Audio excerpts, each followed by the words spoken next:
Bonjour à toutes et à tous, aujourd'hui on se retrouve pour une petite partie pédagogique. Donc je vais essayer de jouer avec les noirs et de vous montrer comment on joue avec la française. C'est parti!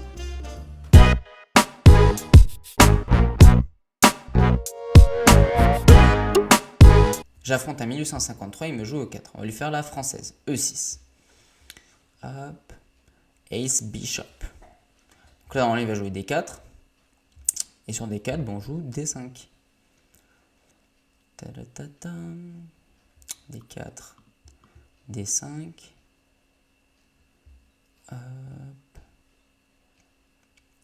Qu'est-ce qu'il va faire? Donc là, il y a trois types de françaises. Soit E5, la française d'avance, qu'il a choisi. Soit la française d'échange. Soit la française avec cavalier C3. Donc là, il fait E5. Donc on joue C5. L'idée de C5, c'est de contre-attaquer le centre en passant par les dames. Donc là, ensuite, on va mettre la pression sur le pion D4 avec K C6 et Dame B6. Donc là, il me joue le coup C4. Alors C4, c'est pas un bon coup. Maintenant, il faut savoir comment on va le réfuter. Donc j'ai deux options, soit prendre ici, soit prendre ici. Mais laquelle est la bonne? Je pense que je vais manger un D4. Ici, on remange avec la dame. Je fais K C6. Donc je gagne un temps et je sors une pièce. En plus, j'attaque E5. Qu'est-ce qu'il va faire? Il fait Dame D1, voilà, sage décision. Là, qu'est-ce que je fais? Soit je prends, soit je prends. Hop, on prend C4, allez. Pourquoi pas? S'il me propose d'échanger Dame, j'accepte. Et après, je prends E5. J'attaque encore le fou. Je suis rentré en finale, j'ai un pion de plus. Donc là, tout va bien. Hop, on va lui prendre la paire de fous aussi, qui a D3. Même un fou, je crois. Parce que j'attaque le roi, le fou. Et là, hop, je prends F2. Et j'attaque la tour.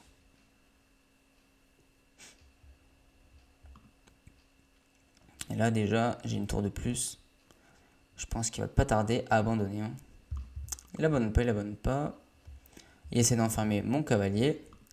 Donc surtout, on ne l'abandonne pas. On n'abandonne pas nos troupes. Hop, le cavalier, on va essayer de le faire sortir par F2. Il me fait fou trop. Allez, je vais devoir le laisser le cavalier, je pense. Hein. Cavalier F6. Bon, c'est pas grave, j'ai déjà une tour et un pion de plus.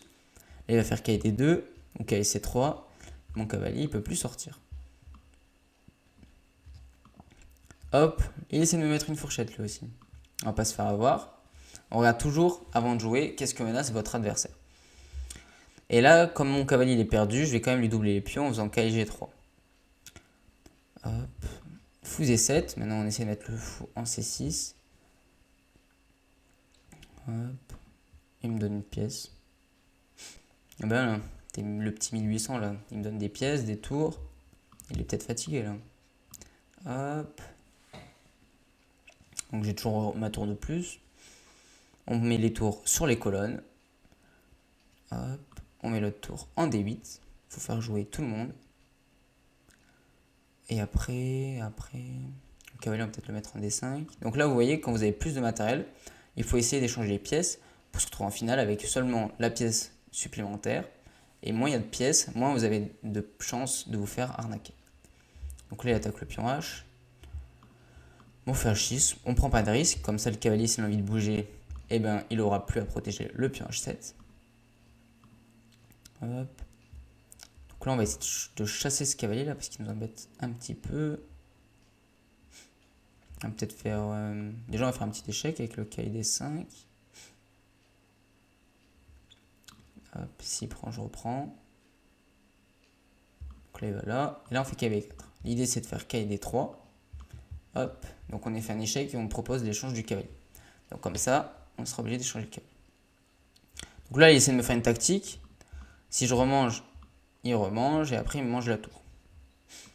Hop. On va faire cavalier D3 échec d'abord. Tactique intermédiaire, fourchette.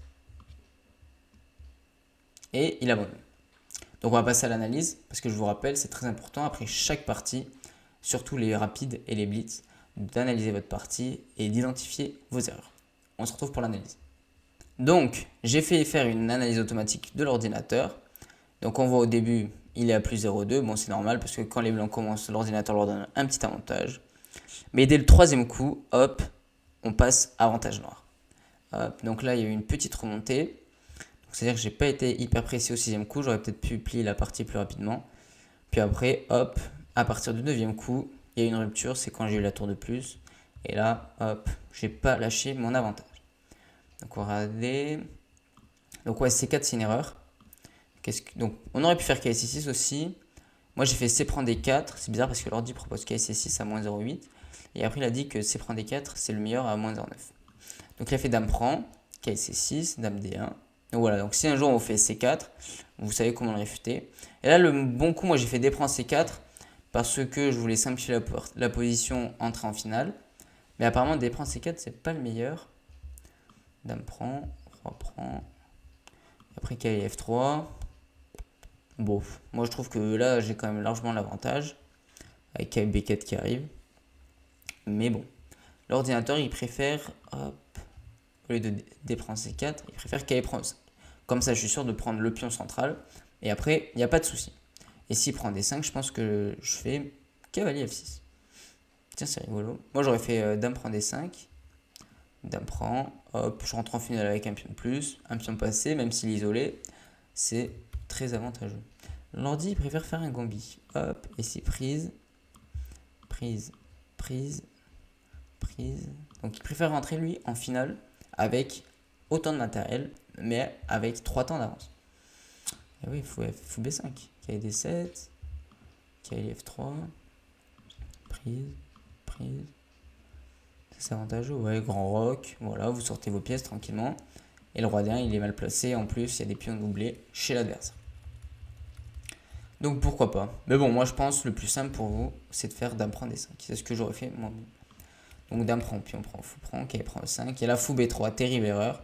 KI D3, échec. Roi D2, prise, prise. Voilà. Donc il n'y avait aucun moyen de sauver mon fou. Hop. Là, je jouais tous les bons coups à peu près. Roi E7 pour empêcher la fourchette. KI C3. Hop, KI G3 pour doubler les pions, prise. Et là, après, on sort nos pièces tranquillement, on s'emballe pas. On met les tours sur les colonnes. Hop. Et après, on pouvait chasser le KI avec tour C5, ouais, j'y ai pensé. Puis KI D5, sinon c'était pas mal aussi. Avec KI B4. Prise. Et voilà, le bon coup KI D3.